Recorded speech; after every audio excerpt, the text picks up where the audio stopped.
Senhoras e senhores, vamos lá para mais uma grande entrevista. Tô aqui com um cara, foi um dos primeiros caras a me recepcionar em Brasília em seu escritório. Tava lembrando hoje com a Maria Eduarda como foi legal. Cheguei lá no escritório bonito, um belo prédio aqui em Brasília. Falei, pô, Maria, olha como os escritórios de Brasília são bonitos. Logo que a gente tava começando aqui, logo no primeiro ano, um cara que eu sou muito grato, já deu aula nas nossas imersões. Esse cara é autor desse livro aqui, ó. Fazer um merchanzinho rápido aqui. Esse livro aqui, vou ler para vocês, ó. Ordem Pública nos Recursos Extraordinária e Especial. Observância do devido processo legal. Apresentação do ministro Eduardo Ribeiro de Oliveira e prefácio do querido Cacai e do ministro João Otávio de Noronha. Um cara que tem quase 20 anos de advocacia, tem uma advocacia muito legal aqui em Brasília, que se concentra no trabalhista, no criminal, no civil. É um cara que consegue fazer uma advocacia eclética, mas de altíssimo nível, especialmente aqui no que diz respeito às cortes superiores. Tem um escritório muito legal, advoga para empresas importantes, para políticos importantes. E nós vamos falar um pouco da trajetória desse craque aqui, que é meu querido amigo Leonardo Hanna. Obrigado, irmão, pela presença. Eu que agradeço. Honrado de estar aqui, cara. A honra é toda minha. Alegria muito grande ver Mind Juiz aí bombando na internet, nas imersões. Um prazer poder fazer parte, de alguma forma, de tudo isso aí que está acontecendo. Parabéns. Obrigado, irmão. Vamos lá, Léo. Qual que é a minha missão aqui, como eu comentava aqui nos bastidores?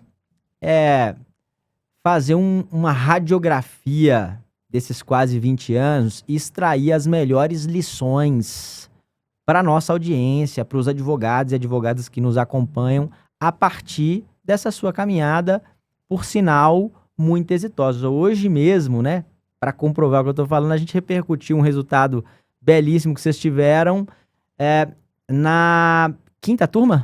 Na quinta turma, com o ministro Joel. Fantástico resultado na área criminal. Isso. E eu queria te escutar, cara, como é que é esse negócio? Vocês têm uma frente trabalhista lá, tem uma frente criminal, eu sei que você tem uma caminhada muito de processo civil, né? Tem uma advocacia civil forte. Como é que é isso, cara? Como é que é a formatação do escritório? Como é que vocês chegaram nesse modelo que não tem uma posição? Nós somos um escritório especializado criminal. Como é que é esse modelo? Como é que chegou nisso? Queria te escutar sobre isso aqui logo na largada. Então, André, eu acho que o modelo do meu escritório, ele é muito, como não teria como não ser, né? Irado na minha história como pessoa física, né? Como advogado. Eu logo que eu entrei na faculdade de Direito, eu fiz um estágio, que eu até chamava de trabalho, no STJ, e eu lá fiquei durante 2 anos e meio num gabinete de um ministro, o ministro Jorge Scartesini, que era componente da quinta turma, depois veio a integrar a quarta, ele também atuou no penal e depois foi para o civil. E eu tive a oportunidade de produzir minutas de decisões ali, né, de todas as classes processuais no âmbito do STJ.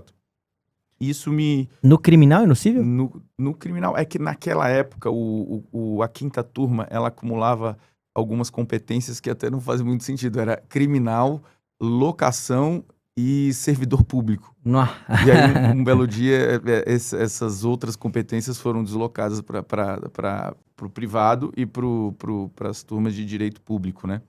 Mas eu tive essa experiência com o STJ ali, né? Com a dinâmica de funcionamento das cortes de sobreposição. E logo que eu me coloquei no mercado dos estágios, eu tive uma experiência com o direito do trabalho, muito com uma veia processual, que é o que depois se revelou com o mestrado, doutorado e muito dentro da minha atuação como advogado. Mas eu trabalhei em escritórios onde eu era aproveitado na área trabalhista, o que também me trouxe muita coisa boa, né? Eu costumo dizer que o advogado trabalhista ele tem uma noção especial que nenhum outro tem, que é uma noção de ônus da prova. O advogado trabalhista ele faz audiência como nenhum outro advogado, como o civilista não faz, como o criminalista não faz. Ele joga muito melhor com o ônus da prova. O civilista, em especial, muitas vezes eu percebo advogados que eles saem comprovando tudo que ele entende que ele tem que comprovar, independentemente de de saber se aquilo é ônus dele ou não. Então foram experiências muito ricas e que formaram essa minha capacidade ou essa minha personalidade de me sentir à vontade, né, de atuar em várias frentes do direito ao mesmo tempo. Então, assim, né, eu como advogado, eu tinha casos trabalhistas, eu tinha casos no STJ, e o penal, num primeiro momento, eu me posicionava com alguma resistência. Por quê? Então, por mero preconceito, por ingenuidade, não sei te explicar. Dou a minha mão à palmatória, reconheço que errei, deveria ter me atentado e me entregue ao penal antes, porque o penal ele é fascinante, né? Ele, além de ser um nicho do direito muito da advocacia muito interessante, ele é realmente fascinante. Cara, muito legal. E logo na largada, assim, logo de início já montou seu escritório ou se associou ao escritório primeiro? Como é que foi essa inauguração do Leonardo Hanna Advogados? Eu assim, né, eu logo que eu me formei, eu tive uma oportunidade em São Paulo. Tem um advogado aqui em Brasília, o Paulo Roque, que é um civilista, Sim, sim. político também. Ele tinha um contrato em São Paulo, ele tinha o contrato do Conselho Regional de Medicina Veterinária de São Paulo. Tinha um contencioso que não estava indo bem. Ele me deu parte desse contrato para eu tocar o contencioso e eu fui para São Paulo. Logo que eu me formei, eu peguei a minha OAB num dia e fui para São Paulo no outro. Que loucura. De carro, porque eu peguei o computador, na época não era laptop, era desktop, coloquei no banco de trás as roupas de brasiliense, bermuda e camiseta. Chega lá, dá de cara com uma garoa, 10 graus, meio-dia, imagina de noite, imagina de dia. E fui lá, voltei, porque eu sou de São Paulo, né? Mas Sim. eu voltei numa realidade de advocacia em São Paulo e eu funcionava nesse contrato mais ou menos como um procurador autárquico. E aí eu fiquei 1 ano em São Paulo, numa estrutura que era dentro de um escritório, então já com uma bandeira própria. Depois eu voltei para Brasília e eu acabei fazendo parte de um escritório que ele permitia essa advocacia individual em paralelo. E aí eu fui construindo a minha própria advocacia. Aí depois eu rompi, também saí desse escritório e eu fui sócio do Tiziano um tempo. Aí foi também uma experiência bem rica. Que legal, cara. E eu fazia ali no criminal, né? Eu me posicionava muito assim, tipo, criminal é com você. Mas ele, assim, né? A gente teve boas atuações juntos, assim. Eu fazia meio que um meio campo ali, entregando a minha experiência de advogado de muito tempo, né? De corte superior. Naquele momento a coisa não era tão dominável, assim, né? A gente era muito jovem. Eu tinha uma experiência que vinha desde quando eu fiz o estágio lá. Mas a gente fez trabalhos belíssimos, assim, com bons resultados. E alguns olhavam e até estranhavam que aquilo vinha... Obviamente que ele é no front, né? Mais advogados tão novos, assim, Que história, cara. ali, né? Mas aí, assim, né? Aí depois disso eu montei o meu escritório e ele vem com toda essa bagagem, né? Então, assim, né? A gente se destaca, ou procura se destacar, né? Muito mais vinculado a uma atuação efetiva no processo, né? Do que vinculado a um direito material específico. Então, o que eu percebi em algum momento, né? Nós percebemos, né? É que a nossa filosofia de atuação, óbvio que tem como é que eu vou dizer? Tem um coração processual, isso me ajuda, né? Eu, por ser processualista civil, eu me situo muito, muito rápido no processo no contencioso, né? No processo judicial.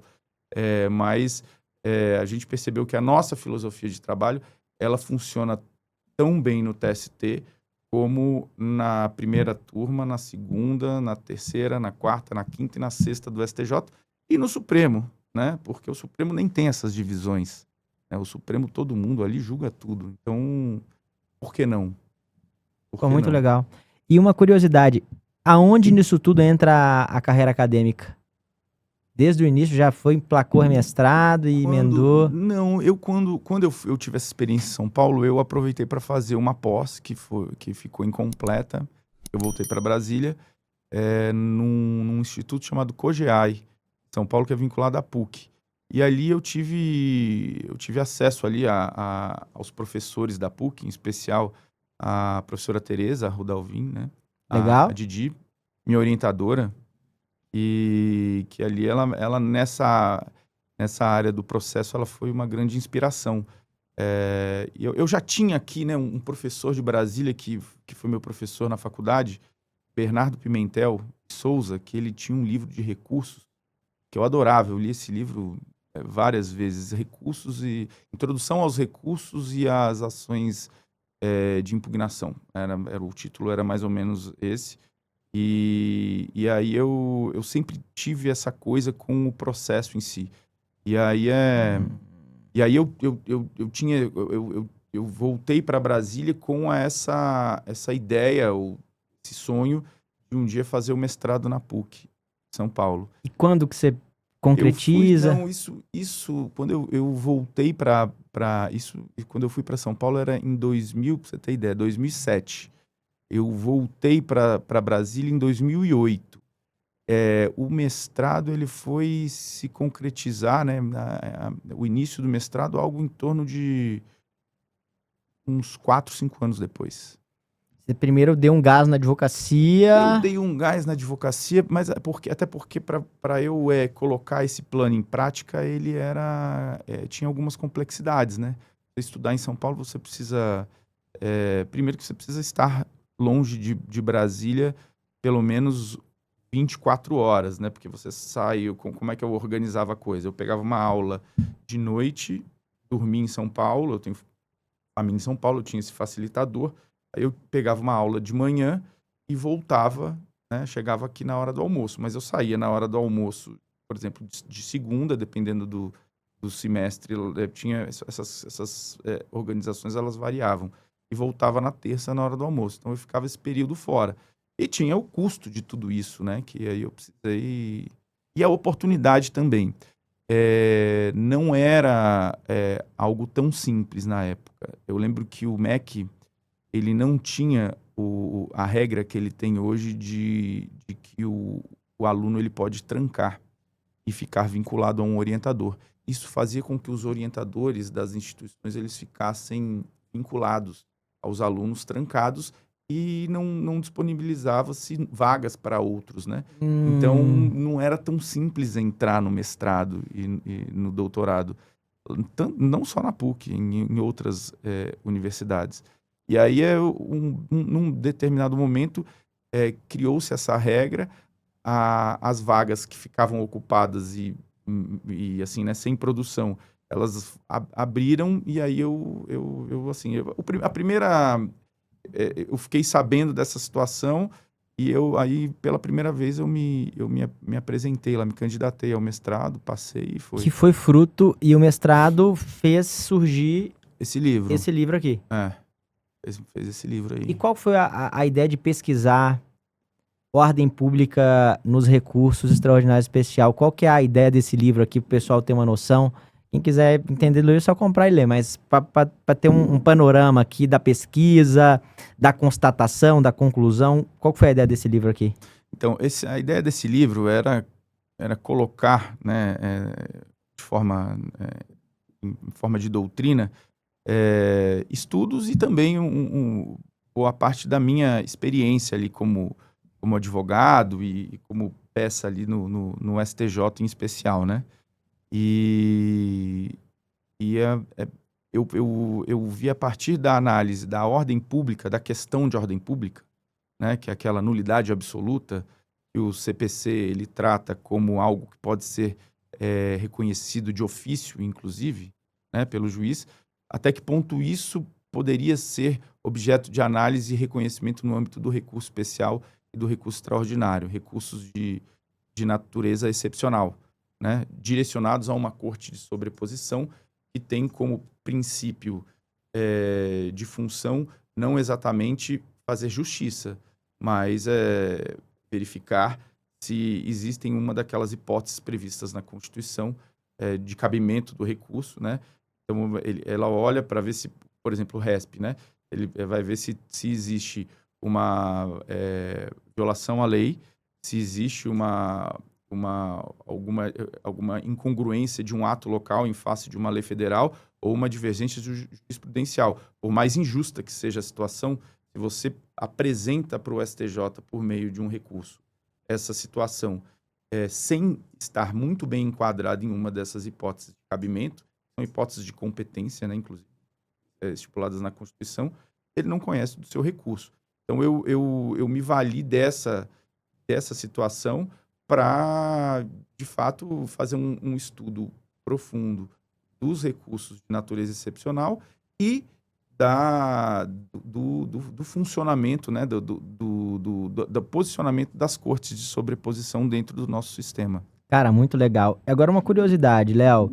Quando que você viu ali, cara, que a advocacia começou a emplacar, assim? Falou, cara, o negócio tá engrenando, cara. Pô, pintou um cliente aqui que, pô, tem uma musculatura diferente, é uma causa que tem uma densidade técnica diferente, tem uma responsabilidade a mais. Quando que você viu que o negócio... Você se lembra, assim, de algum momento como esse? Ainda não vi. Eu tô esperando isso acontecer. Para com isso, pô. Tô falando pra você. Por que Eu tô isso? esperando. Não, eu não sei se porque né, logo que eu entrei na faculdade, eu já comecei a ter contato com o direito, né? Como eu tive essa oportunidade no STJ, eu costumo dizer que eu aprendi o que era pré-questionamento antes de entender quais eram as condições da ação. Então, tudo isso é muito natural para mim, assim, também não tenho, né, esse vínculo do meu escritório a determinado tipo de cliente, se é empresa grande, se é empresa pequena, se é pessoa física, se é pessoa jurídica, se é político, a gente se apaixona pela causa. Então, as coisas foram acontecendo, assim, mas a gente continua na luta. Mas você não lembra, assim, de alguma situação? Você fala, pô, André, pô, eu tive um colega que foi muito importante pra minha advocacia, que, pô, me indicou um cliente que foi um cliente que abriu muitas portas. Alguma coisa nesse sentido, assim? Pô, André, eu tive um êxito grande no STJ e isso começou a me trazer, por causas de uma outra envergadura, até em termos financeiros, de honorários maiores. Teve alguma coisa assim? André, assim, sendo muito sincero, eu tenho com alguns feitos. Num determinado momento, eu lembro que eu estava como advogado de uma execução provisória de 50 milhões que teve um efeito suspensivo, era na Justiça Federal aqui, né, Primeira região? da primeira região. E eu consegui, quando o alvará estava na mão da funcionária da vara, a Caixa Econômica conseguiu um efeito suspensivo com o presidente. E eu consegui tirar esse efeito suspensivo por meio de uma medida cautelar, de contracautela, que hoje é denominada tutela provisória, né? E teve a liminar indeferida, mas se determinou o processamento da medida cautelar. Então, eu tomei o baque da liminar indeferida, mas eu olhei, opa, processou a cautelar, porque costume nego o segmento essa cautelar e não vou me manifestar nada mais além disso, né? A dinâmica das coisas funcionam assim. E ali foi um julgamento de uma medida cautelar na turma e que eles retiraram o efeito suspensivo do presidente, e aí eu consegui levantar um valor, assim, bem substancioso numa execução provisória. Coisas que, assim, né, hoje a gente olha e fala, assim, é quase que impensável. Obviamente que teve uma garantia, porque a regra é essa, né? E também foi objeto de alguma discussão ali no âmbito do processo. Mas isso trouxe um retorno financeiro que acaba que isso também é um indício de que as coisas estão Então, caminhando bem, né? Mas ali eu comecei a ver que a coisa... parece que... Acho que eu nasci para isso. entendi, cara. Foi muito legal. E quando que você incorporou o sócio? Uma coisa já desde o início? Ou não? Entraram estagiários, advogados, viraram sócio, você trouxe de fora. Você sempre pensou em ter uma composição polivalente? Ou não? Você foi vendo ali conforme a demanda, pô, preciso de um trabalhista aqui comigo, preciso de um, sabe? Eu preciso de uma formatação mais ou menos assim. Como é que foi que você construiu essa composição? Hoje são 3 sócios e 7 pessoas no escritório, né? Isso. Como é que foi que você construiu essa composição? Então, o meu sócio, ele foi meu colega de estágio num escritório Ah, de São Paulo, que tem aqui, né, sede aqui em Brasília, Demarest Almeida, e bem grande, eu não sei como é que tá hoje, mas é um escritório bem renomado. Nós tivemos um histórico lá, né, como estagiário, e aí quando o meu escritório ele ganhou uma dimensão e eu necessitava realmente de ajuda, né, eu captei ele do Demarest para que ele viesse a ser meu sócio. Então, assim, não teve um plano exatamente, assim, teve, na verdade, uma necessidade e a escolha, ela foi não só pela capacidade, mas também pela identidade que a gente sempre teve, assim, né? Pela convivência que sempre foi muito boa e até hoje. e uma curiosidade, Léo, quando que você acha que tem que trazer uma pessoa como sócia, contratar? Ou você acha que tem alguma medida certa nesse sentido, ou alguma coisa para minimizar isso? Às vezes a gente comete a gente vê colegas, né? Pô, pega o melhor colega, um amigo de faculdade, chama para ser sócio, no fim das contas, acaba a amizade, Uhum. acaba o negócio e deu tudo ruim. Tem alguma medida assim que você acha legal, que você daria de recomendação para um colega que às vezes está nessa situação, o escritório dele tá indo, pô, contrato uma pessoa muito boa, pago um puta salário e deixo ela contratada no meu escritório? Não, vou trazer uma pessoa como sócio mesmo, forma dentro de casa, traz de fora. Você tem alguma opinião sobre isso? Então, né, com exceção do Rodrigo, que veio, né, nessas circunstâncias, lá no escritório, assim, a rotatividade ela é baixa Ok.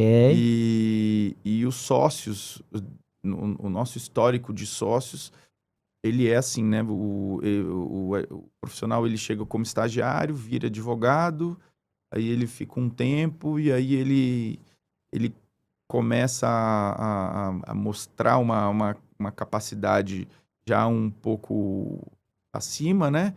E aí a gente já coloca de sócio. A gente não tem exatamente um plano de carreira, né? A gente vai e coloca de sócio e a gente tem a nossa divisão ali de, de, de cotas, né? Entendi. Mas assim, eu tenho essa tendência de valorizar a prata da casa. Entendi. Mas são circunstâncias e circunstâncias, né? Acho que a demanda, ela é um bom termômetro para isso. E essa história de sócio é interessante, né? Porque uma vez eu tive uma experiência que eu estava trabalhando em parceria com um escritório de 2 sócios. E aí eu cheguei no escritório e apresentei uma situação ali que eu estava lá para fazer uma reunião e falar de uma determinada situação do processo que a gente estava atuando junto. Aí eu falei da situação para um sócio que estava na porta fazendo alguma coisa quando eu cheguei, ele me deu uma resposta. E nisso ele foi ao banheiro, sei lá para onde ele foi, eu entrei para a sala de reunião. Quando eu entrei para a sala de reunião, o outro sócio veio e já iniciou a conversa sobre o mesmo tema. E aí eu relatei praticamente de forma idêntica ao que eu relatei para o outro. Ele me deu a mesma resposta do outro. Aquilo me impressionou. Cara, é lógico que esses caras dão certo, porque eles pensam de forma muito parecida, né? Porque sócio é casamento, né? Sócio é uma coisa que é muito necessário, mas você precisa ter uma identidade ali. Tirando essas grandes estruturas, né? Que os sócios, eles são inúmeros, então a coisa ela fica menos pessoal. Mas nessas estruturas menores, como é o caso do meu escritório, com essa advocacia mais artesanal, né, que a gente pensa muito no que fazer e, enfim, uma forma de pensar parecida é muito importante. Cara, até hoje, você é um cara que faz peça, bota a mão no processo, tal, ou você se dedica mais àqueles processos que são mais estratégicos mesmo, e as questões mais simples, pô, tem alguém da confiança ali que minuta e você revisa. Qual que é a estrutura que você acha que um advogado que já tem uma estrutura como a sua, consolidada, um bom time, deve adotar para conseguir organizar bem o dia dele, organizar todos os compromissos? E querendo ou não, você tem cliente para atender, às vezes o cliente quer falar com você, é você que tem que estar na linha de frente do tribunal, então é preciso organizar o tempo da melhor maneira possível. Como é que você acha que é a melhor organização para o escritório como o seu, que já tem uma estrutura, uma consolidação, mas ao mesmo tempo é uma boutique, tem ali 7 pessoas. Como é que é essa lida do dia a dia, cara? A gente, lá no escritório, a gente se organiza, apesar de ser um escritório pequeno, mais ou menos como por célula, né? Eu tô ali acima das células. Então eu tenho uma célula que ela é mais não penal, não dá para chamar de cível, né? Porque também tem o direito público ali. Ok. E uma célula penal. Eu tenho um braço cível e direito público e um braço penal. Mas, dependendo da situação, o cível ele também acaba fazendo o penal excepcionalmente e o penal acaba fazendo o cível também excepcionalmente. Então, ali eu tenho um braço penal que tem uma equipe ali junto, né? E um braço cível.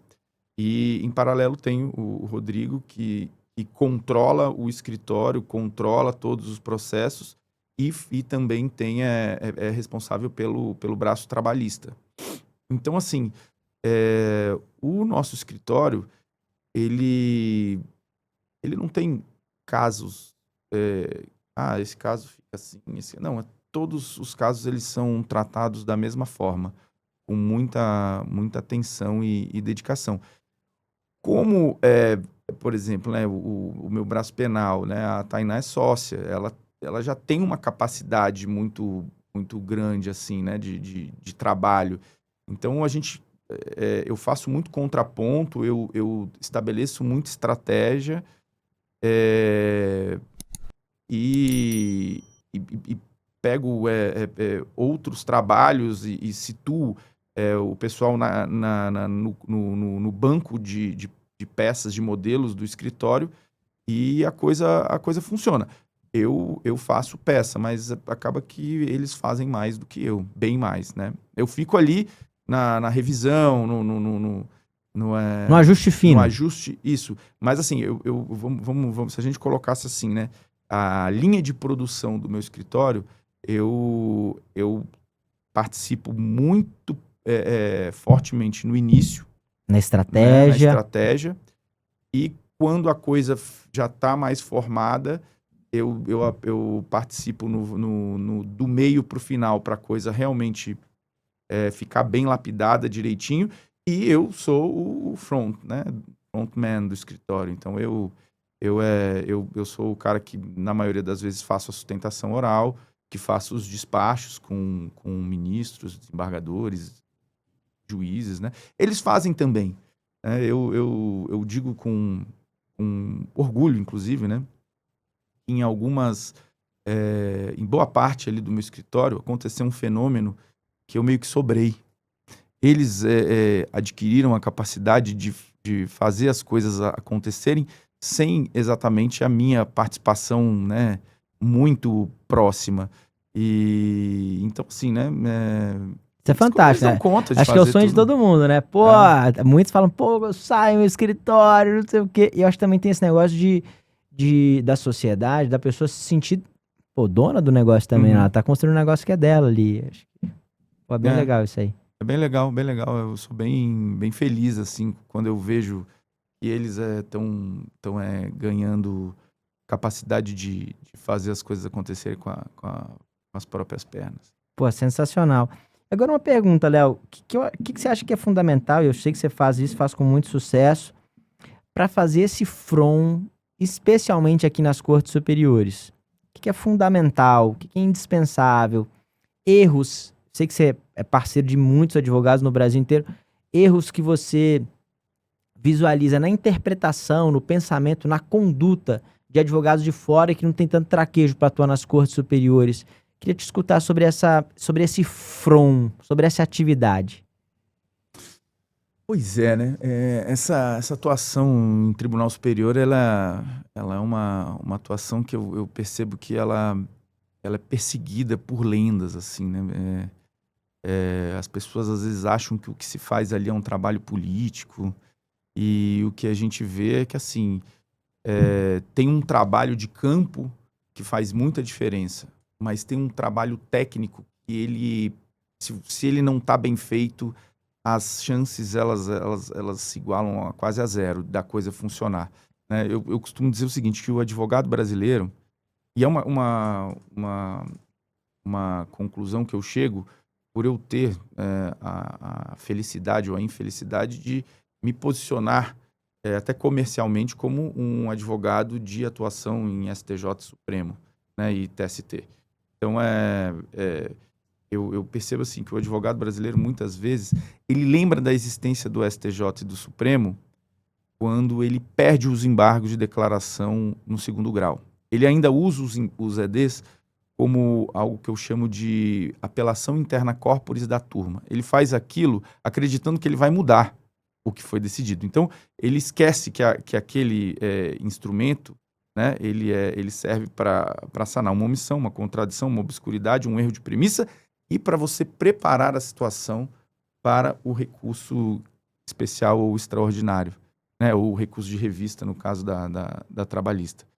Então, o que eu percebo é que a gente tem muito problema para que o STJ ele abra as portas da análise do mérito, essencialmente, e fique na parte da barreira processual, porque existe, na verdade, muita deficiência técnica na condução do processo.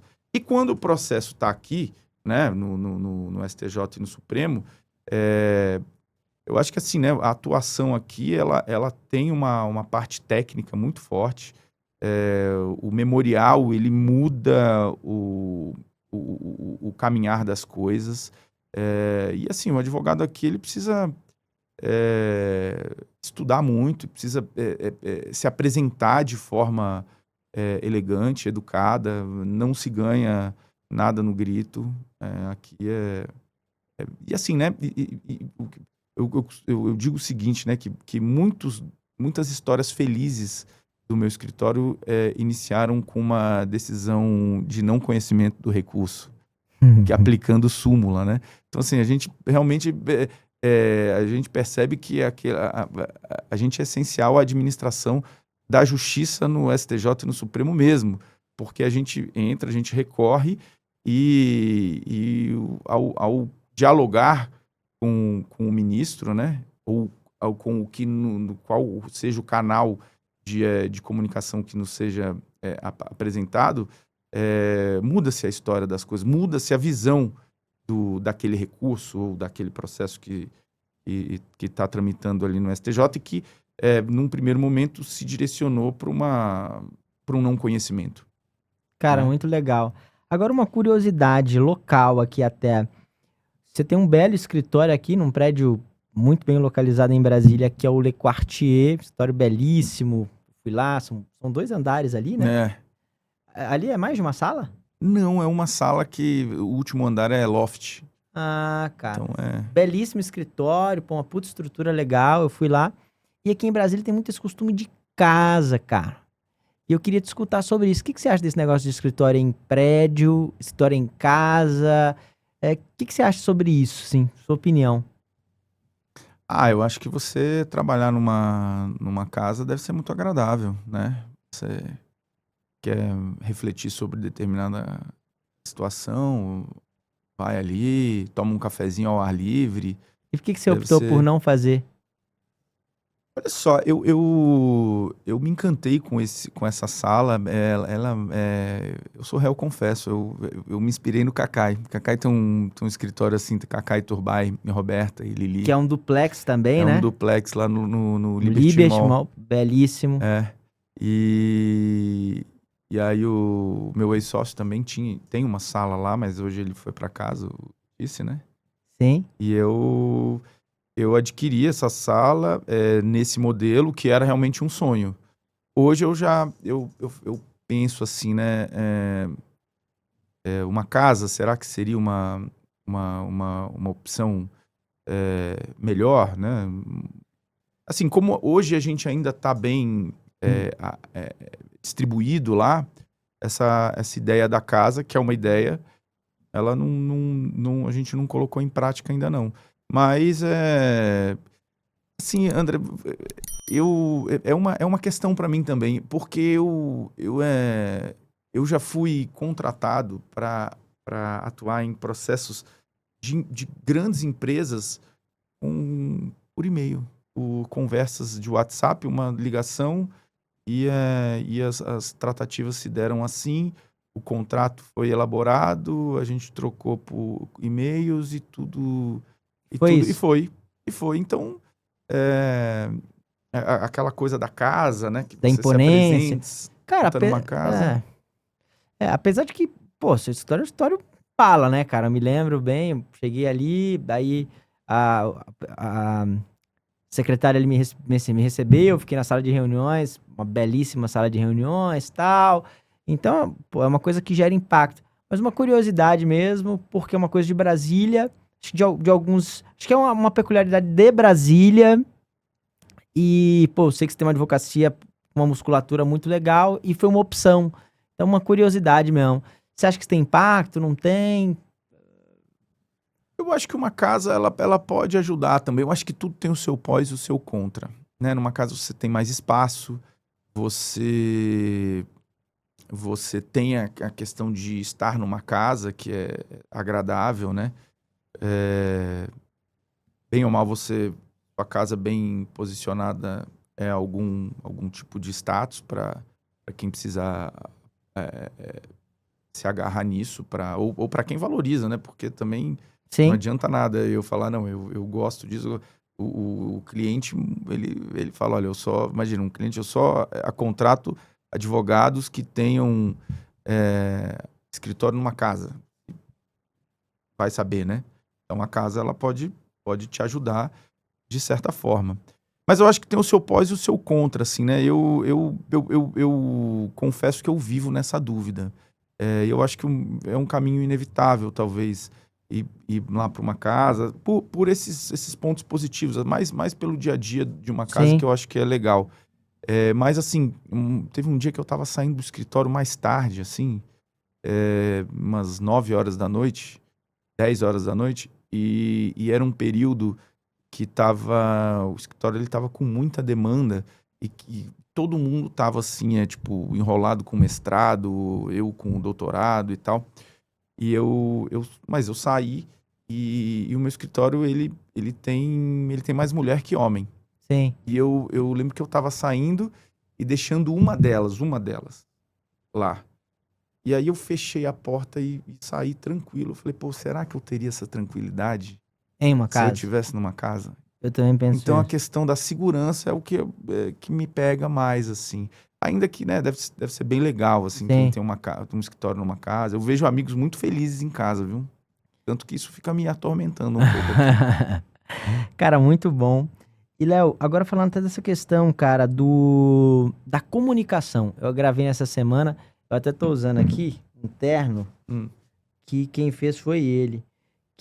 Gravei essa semana com o Léo Carvalho, sabe? Sim, Ali da sim. onde? Sim, meu O amigo. Léo, pô, que é um craque. Vocês correm no mesmo grupo de Sim, corrida, né? sim. Ele agora saiu, ele tá em outro grupo de corrida, mas a gente é amigo da corrida, tem o terno que ele fez também. Então, gravei Grande com o amigo. Léo sobre isso. E aí o Léo fala um negócio que é legal, uma frase dele. Ele fala assim: vestir-se bem é uma estratégia profissional. Uma frase dele. E eu queria saber isso de você, cara. O quanto você acha que isso impacta de fato impacta na perspectiva de autoconfiança, impacta para o cliente. Queria te escutar sobre essa questão. O que que você acha que é assim indispensável para a advocacia, André? O resultado é indispensável para a advocacia, cara. Se você tiver resultado, a coisa vai fluir. Queria escutar a sua opinião sobre isso. Sei que você é um cara que, pô, se veste bem, é um cara que é muito bem conectado socialmente, então tá sempre sempre presente aí nas rodas, nos eventos, nos livros, sempre presente. Queria te escutar sobre a importância disso, velho.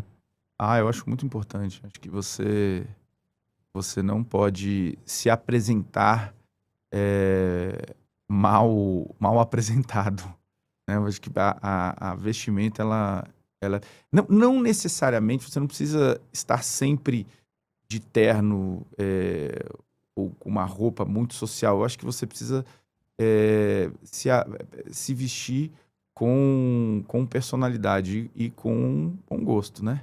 E eu acredito tanto nisso que eu vou te dizer assim, tipo, eu não sei se você já passou por isso, quando você tem uma roupa nova, o seu desempenho na academia ou no treino da corrida, ele é melhor, não Eu é? concordo. Mas eu passei por uma situação que na pandemia, a gente passou por um período onde todo mundo ficou de home office. Então ninguém ia para o escritório, né? Todo mundo ficava em casa, aquele isolamento absoluto. Aí as coisas foram ficando um pouco mais tranquilas e tal. E eu lembro que num determinado momento, parte do escritório voltou a trabalhar, a cumprir lá um período presencial no escritório, mas sem a exigência do terno, porque, enfim, a coisa estava muito parada, tribunal fechado ainda, né? A reabertura ainda estava para acontecer. E eu tinha um advogado que trabalhava comigo, o João, eu lembro que ele estava assim com um moletom, uma calça jeans e um tênis, que era o nosso modelo de Pandemia. pandemia. Mas ele voltou, ele passou indo para almoçar, não sei, com uma cabeça baixa, assim, e eu percebi que a dinâmica das coisas não estavam fazendo bem pra gente. E eu falei assim, semana que vem todo mundo de terno. Mas não tem todo mundo de terno, porque o terno ele te dá Um empoderamento, um assim, up. né? Eu achei que assim, a pandemia talvez. Ele era recém-casado, era um cara jovem, e eu falei, cara, a pandemia ela pode estar mexendo com a cabeça das pessoas. E eu preciso fazer alguma coisa para dar um incentivo e um ar até de normalidade. Aí a gente começou a usar o terno de novo. E Que hoje lá no legal. meu escritório a gente tem um dress code, que é o Qual é? seguinte: é terno e gravata de segunda a quinta. Na sexta, só não pode ir de bermuda. Sim, dependendo da situação, até pode. Mas a gente, na sexta, a gente vai de calça jeans, camiseta e tênis. Não tem essa de, tira a gravata. É o casual day mesmo, assim. Agora, Legal. de segunda a quinta, aí não tem aquela, vou fazer um estilo, não vou usar a gravata, vou... Não, vai de gravata, porque acontece de ter que ir num tribunal de última hora e você tá sem a gravata. Então, vamos fazer direitinho de segunda a quinta, terno e gravata, e sexta-feira a gente alivia. Pode ir de calça jeans, camiseta e tênis. Cara, até uma curiosidade agora sobre o presencial e o home. Vocês funcionam lá 100% presencial, né? 100% O presencial. que você acha disso? Home? Você acha que, pô, produtividade, estagiário home, advogado home? O que você acha sobre isso, cara? Você acha que a dinâmica do presencial é diferente? Queria te escutar sobre essa questão. André, eu não tive uma boa experiência no home office. Eu acho que o rendimento do meu pessoal caiu muito na época da pandemia. Então, o nosso modelo é presencial. Presencial, todo mundo tem sua sala, todo mundo tem seu lugar ali, troca ideia, almoça junto, que mais? Sai do ambiente ali familiar, né, com as demandas que inevitavelmente existem, e fica lá cumprindo seu período ali no escritório.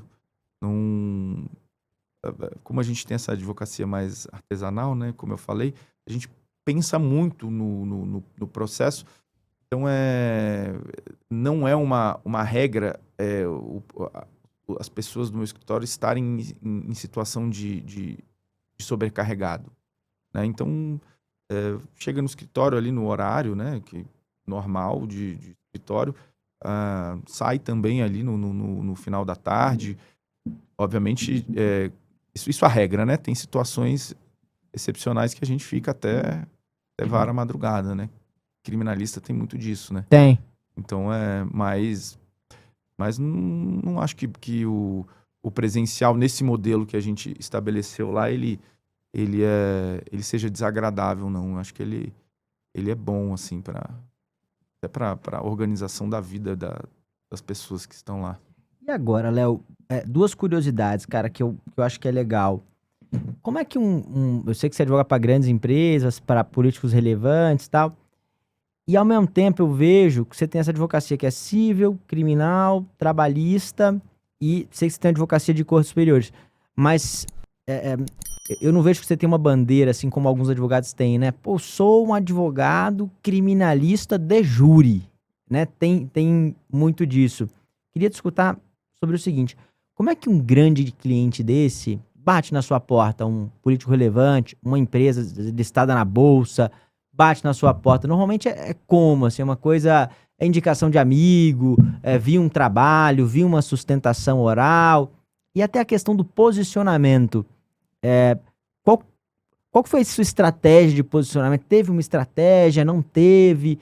Queria te escutar sobre essa questão aí, essas duas questões. Assim, a gente é um escritório que tem esse rótulo de tribunal superior, né?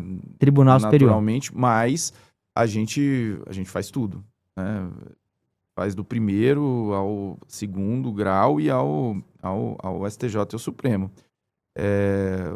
Quanto mais cedo a gente chega no processo, mais fácil torna o nosso trabalho. Mais como é que eu vou dizer? Mais chance de colocar um processo eventualmente mal conduzido nos trilhos a gente tem, quanto antes a gente entra no processo.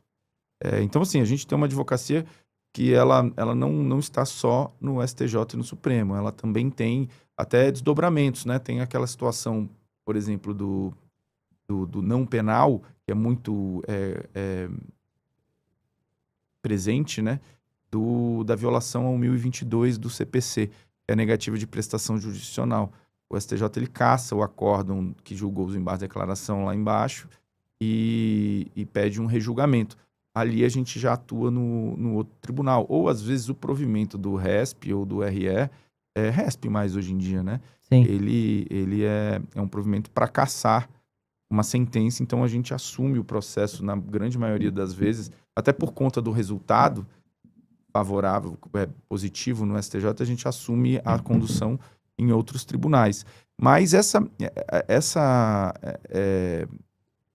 digamos assim, captação, ela acontece na maioria das vezes por indicação de colegas, de advogados que atuam nos tribunais locais, né, e que nos procuram com situações ou para levar o processo para o STJ ou para o Supremo, ou o processo já estando lá, vendo se a gente consegue implementar o nosso trabalho ali, né, buscando um resultado positivo.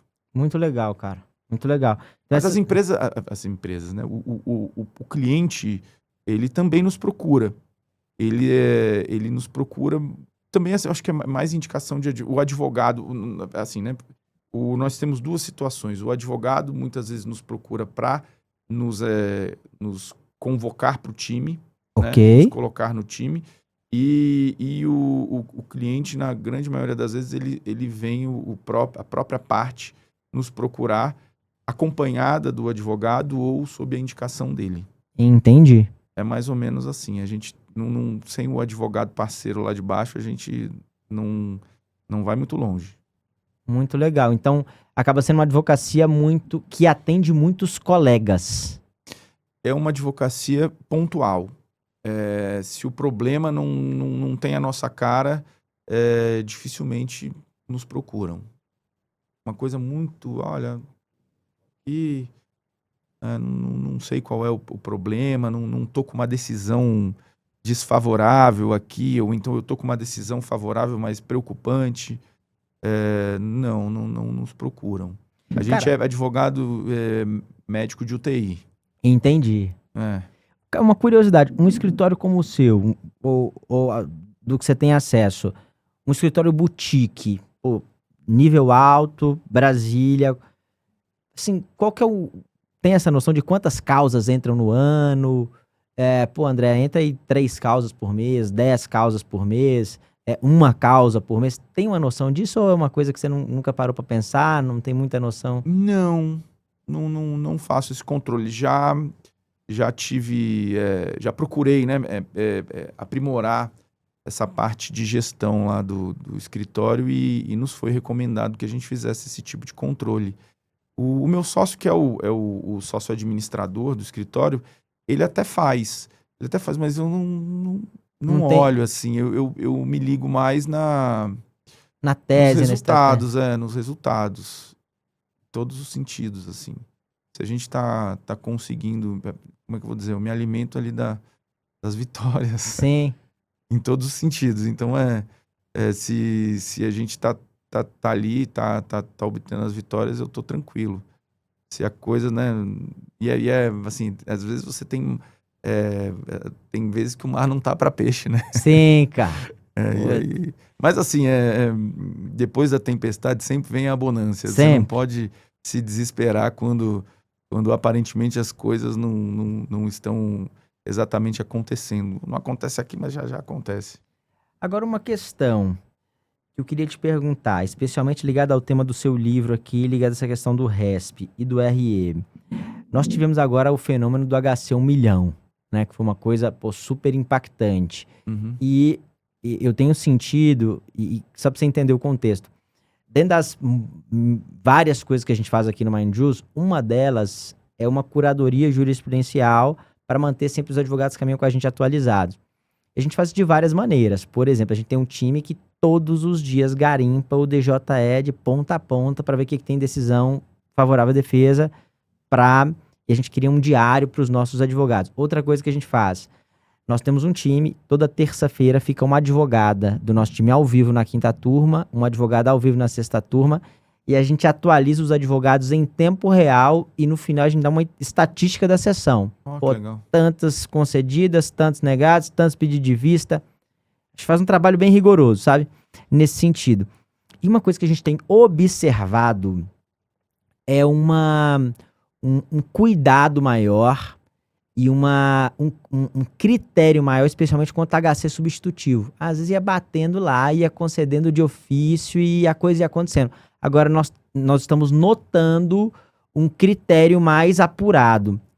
E nós também estamos notando uma espécie, Léo, eu queria escutar sua posição sobre isso, uma espécie de valorização maior da via ordinária em detrimento de uma análise mais criteriosa do HC. Eu queria escutar, você que é um especialista, escreveu o livro, sua visão sobre isso. Você tem essa percepção também? Você acha que é uma coisa que naturalmente vai acontecer? Que você tem percebido na sua atuação? Queria te ouvir sobre isso, cara. Eu tenho acompanhado com preocupação esses números, né? Manifestações de ministros, né? Sobre a quantidade de HCs que são recebidos por dia no tribunal. E realmente eu acho que é uma situação que ela precisa ser conversada ali, né? Eu acho que não é culpa de advogado, exclusivamente.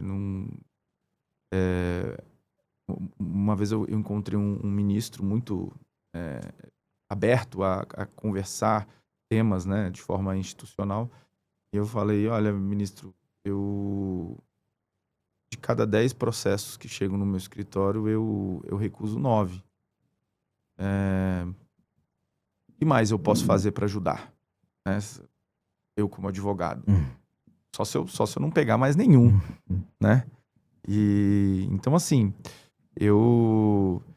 Mas eu percebo assim, eu concordo com boa parte do posicionamento aí do STJ. A verdade é que se usa o HC substitutivo como uma via de adiantar as coisas, né? Ou buscando-se uma concessão da ordem de ofício, ou uma via para se fazer o que não foi feito no processo. Mas acho que assim, né, André, o que não pode ficar distante dessa discussão é que a gente vive num país continental e que o STJ e o Supremo eles têm uma importância na administração do nosso sistema de justiça para se entregar a justiça ao cidadão muito grande. E assim, né, existe a determinação legal da concessão da ordem de ofício, né? O judiciário ele não pode simplesmente, no campo penal, lavar as mãos porque o processo não foi bem conduzido. E a gente acabou de falar, né? O advogado brasileiro ele lembra que o STJ e o Supremo existe depois que ele perde os embases de declaração. Isso no não penal. Imagina no penal que tem o HC. Então, né, é uma situação que precisa ser analisada com alguma calma e também, não só do ponto de vista técnico, estatístico, mas também do ponto de vista social. E assim, você falando isso também é legal que assim, né, esse movimento não é novo. Essa postura mais, olha, não vamos mais conhecer de habeas corpus substitutivo. Isso teve um movimento anterior, jurisprudencial, que depois eles perceberam que não dava para simplesmente não conhecer de HC substitutivo. Salvo engano, quem foi o porta-voz disso no primeiro momento foi o ministro Marco Aurélio, na época, né, no Supremo. E assim, né, eu percebi com esse movimento que a advocacia criminal, alguns ali viram a necessidade de se preocupar mais com o processo mesmo, né? Com a obtenção do resultado no STJ via RESP e não via HC substitutivo de RESP, RHC substitutivo de RESP. E isso me trouxe pro penal, de certa forma. Né? As primeiras oportunidades que eu tive no penal, elas foram ajudando advogados criminalistas a conduzir o processo ali depois de um julgamento de uma apelação. E ali, né, e aí eu fazendo esse processo, esse trabalho de embargos de declaração, e RESP e RE, né, naquela bifurcação desses dois recursos, que são interpostos simultaneamente, e que eram, assim, para alguns, não todos, tem muitos criminalistas que já tinham essa postura de se preocupar com o RESP e com o RE. Mas aí eu descobri ali, de certa forma, a advocacia criminal. Muito legal, cara. Agora, duas questões, até caminhando para o final. Léo, você falou, pô, André, eu recuso causas. Eu acho que é um negócio legal de escutar sobre sua progressão no tempo, sobre isso, pô, se sempre foi assim, se nem sempre foi assim. No começo a gente precisa para comer, né, tal. O que é recusar uma causa? O motivo pelo qual se recusa uma causa? Qual que é a sua avaliação dentro disso aqui? Queria te escutar sobre essa questão, que eu acho, cara, que deve ser muito espantoso para muitos, porque veja, a grande maioria dos advogados, cara, e por isso tem um monte de gente vendendo coisa na internet, ensinando a prospectar cliente, escutar um outro e vai falar, pô, esse advogado recusa a causa, cara, como assim? Eu tô aqui, pô, correndo atrás de uma causa. Queria te escutar sobre essa questão pontual de recusar uma causa. O que é isso? Como que é? O porquê? Queria te ouvir sobre isso. Olha, André, quando eu falei para você que a gente procura se destacar muito mais vinculado a uma atuação efetiva no processo, é porque a gente ganha muito mais do que perde. Ok. Tá?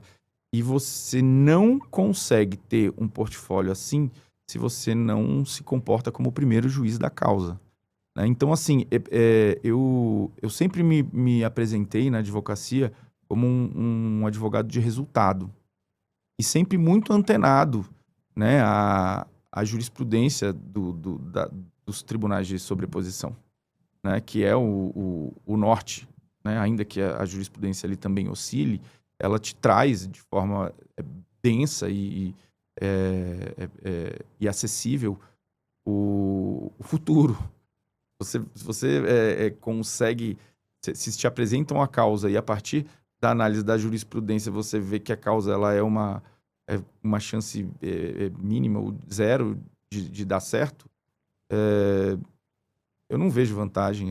Eu jamais me depararia com me veria nessa situação, né, com uma causa sem nenhuma plausibilidade e tentaria fazer um trabalho a troco de ter algum benefício que eu não vou poder retribuir.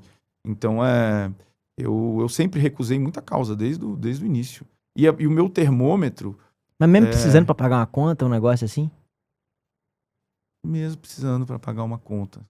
Senão, se eu for rechear o meu escritório de causas ineptas, né? Então, de processos ineptos, eu perco meu... como é que eu vou dizer? Meu cartão de visita. Entendi. Entendi. Então, eu realmente sempre fiz uma análise bem criteriosa da situação. Assim, né? Quanto mais avançado está o processo, mais criterioso fica essa análise, né? Então, Fica com mais tranquilidade, quando sabe você que... tem uma situação que não tem instrução ainda, enfim, né? E no criminal em especial, né? Chega alguém acusado de alguma coisa, ainda que você perceba que a situação dele é difícil, todo mundo tem direito à defesa. Todo mundo tem direito Então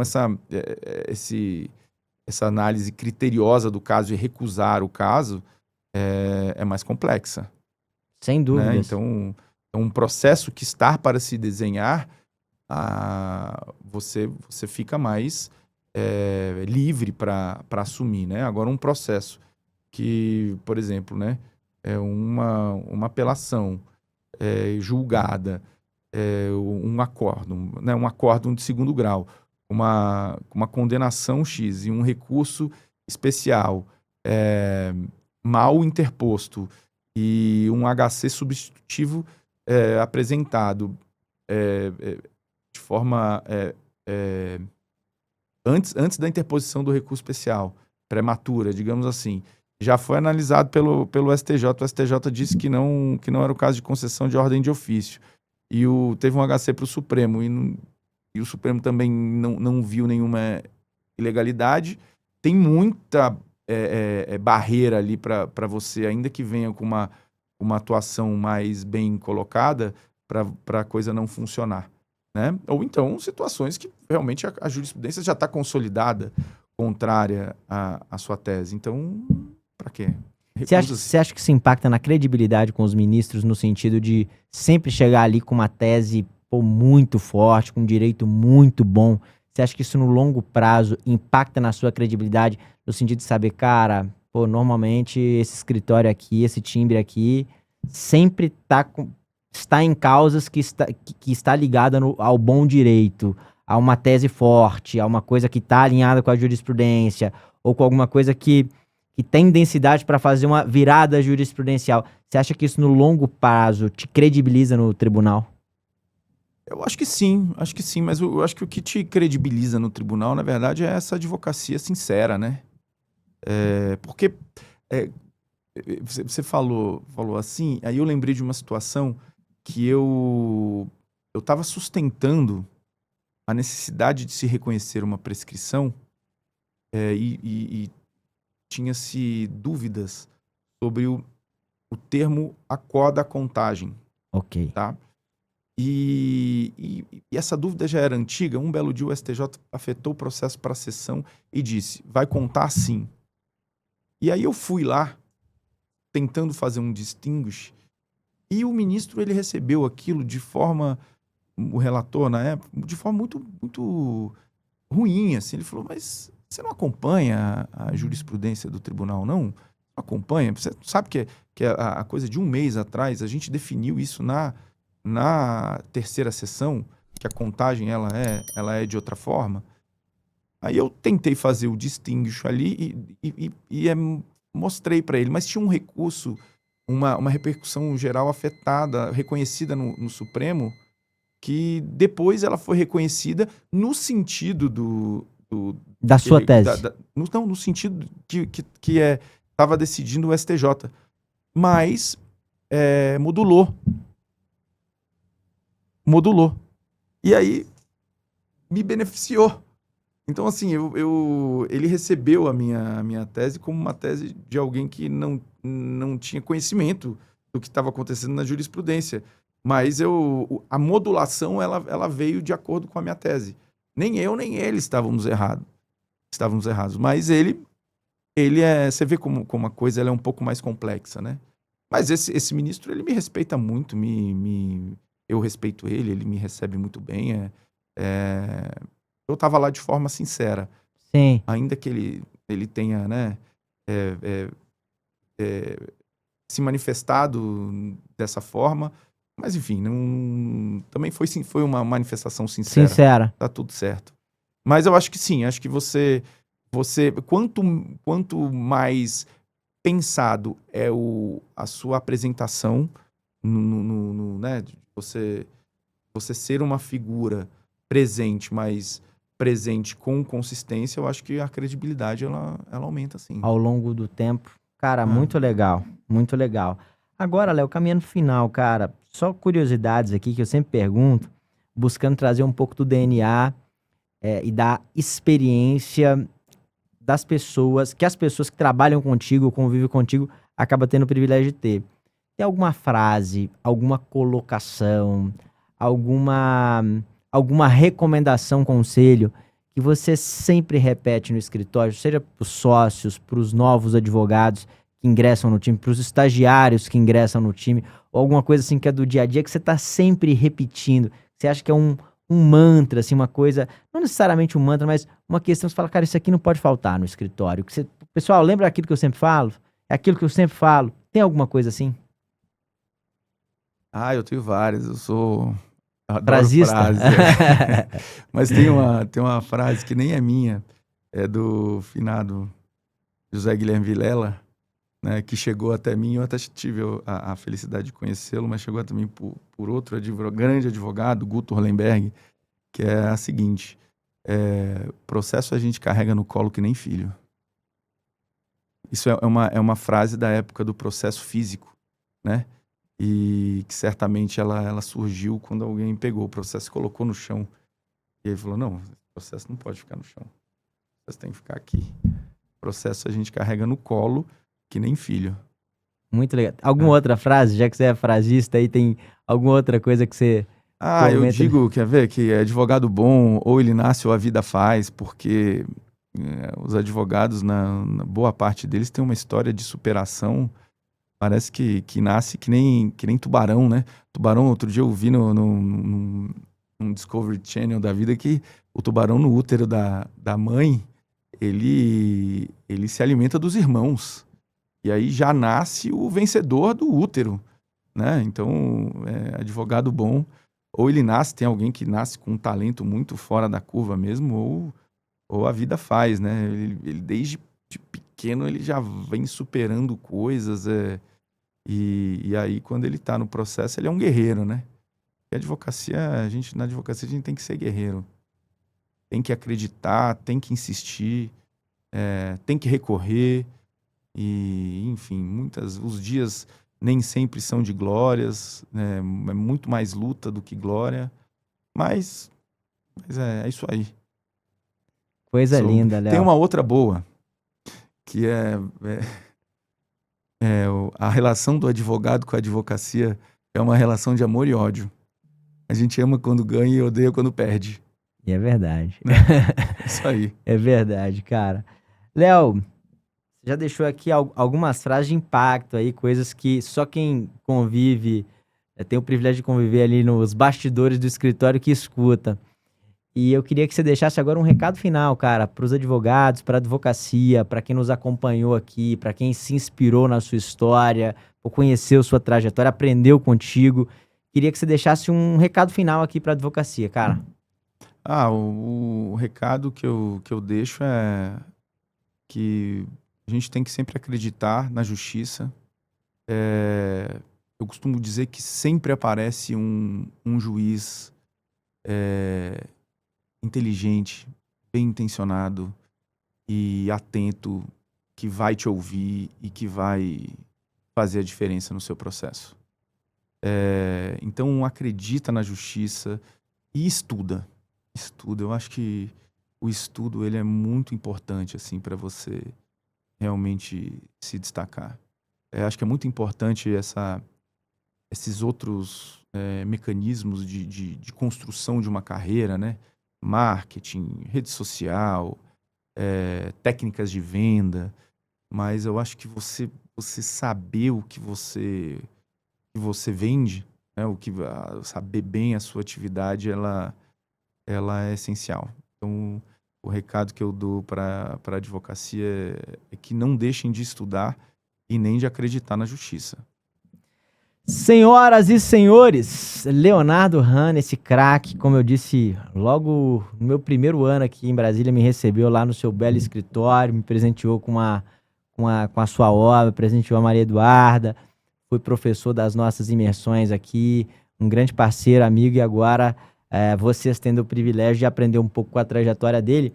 E a recomendação que eu dou é a seguinte: se foi legal, se agregou para ti, cara, pega esse negócio aí, bota no grupo da UAB da sua cidade, bota no grupo do seu escritório, manda aí para 3, 4 amigos que você acredita que, pô, isso aqui pode fazer a diferença, pode impactar efetivamente.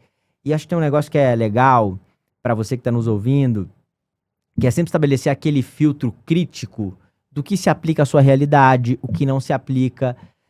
Se você assiste aqui os nossos episódios, são muitos, né? Estamos fazendo isso aqui há bastante tempo. Você olha que não tem só um jeito de alcançar algum tipo de êxito. Não existe só um caminho, né, Léo? Tem vários caminhos, cara. Várias trajetórias de sucesso, de êxito. E é um negócio legal, eu falava com o Léo aqui no bastidor, que é importante para você aumentar suas referências. Pô, aumente as referências. Bate o nome desse cara lá no STJ, bate o nome desse cara lá no Supremo, vai lá dar uma olhadinha nas peças dele. Isso é legal, isso é importante. Porque aí você não olha só o que te falam, você olha o que a pessoa tá fazendo, você olha o resultado. Isso é muito legal. Bate o nome do cara no Google ali, vai lá no STJ, nos processos públicos. Pô, deixa eu ver o HC desse cara aqui. Esse êxito lá, que a gente publicou hoje até nesse HC. Pô, deixa eu ver a peça aqui, deixa eu ver esse HC. Deixa eu ver esse RESP, como é que foi redigido. E aí você consegue, às vezes, a obra-prima que essa pessoa produziu. Isso é muito importante, turma. Ter boas inspirações, ter boas referências. E esse cara que, sem dúvida, é uma grande referência. Um abraço para todos. Se inscreve no canal, faz aquelas coisas todas aí para incentivar a gente a continuar fazendo isso aqui. Um abraço gigante. Tamo junto, Léo. Obrigadão. Feliz de te receber, André. cara. Valeu, meu irmão. Tamo Sucesso junto. pra nós. Pra nós.